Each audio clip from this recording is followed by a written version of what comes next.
రాను రాను ఈ జమానా అయితే మస్తు ఖరాబ్ అవుతుందిలా. అస్సలు బంధాలు బంధుత్వాలంటే బొత్తిగా ఇల్వే లేకుండా పోతాంది. కనీ పెంచిన అయ్యవాళ్ళు సుతంగా కానని బేమాన్గాలు మోపైనరు ఈ సమాజంలో. గిసొంటి ముచ్చట్లు చూస్తే మనుషులు మరీ గింత గలీజ్గా తయారైతాన్రా అనిపిస్తుంది. ఇక ఈ కొడుకు చేసిన పని తెలిస్తే మనకే సిగ్గనిపిస్తుంది. ఇక ఈ ముచ్చట్నైతే చిత్తూరు జిల్లాలో జరిగిందిలా. కార్వేటి నగరం మండలం పొన్నగల్లు ఊళ్ళ శాంతమ్మ వెంకటేశ్వర్లకు 2 ఆడపిల్లగాళ్ళుంటే ఒక కొడుకున్నాడు.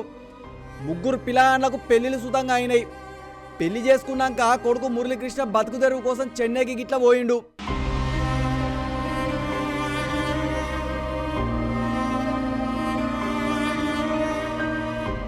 ఇక 15 ఏళ్ల కిందట శాంతమ్మ చనిపోయినాక వెంకటేశ్వర్లు ఒంటరోడైండు.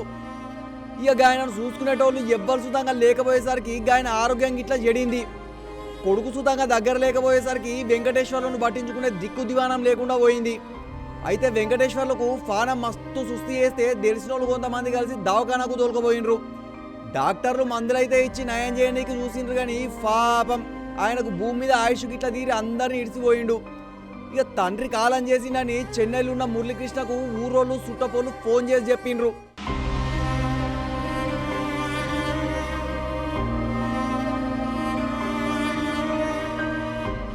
ఎసోంటి కొడుకైనా అయ్య కాలం చేసిందంటే ఎక్కడున్నా పరిగెత్తుకొస్తాడు. తండ్రికి తలకొరువు గిట్ల పెట్టి రుణం తీర్చుకుంటాడు.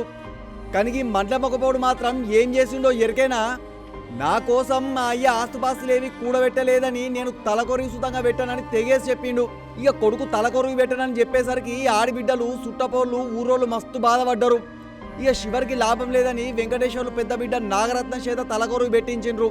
కొడుకు బుద్ధి సక్కంగా లేకపోయినా ఆడపిల్ల ముందరబడి అయ్య రుణం మాత్రం తీసుకుందని ఊరోళ్ళందరూ అనుకుంటుండ్రు.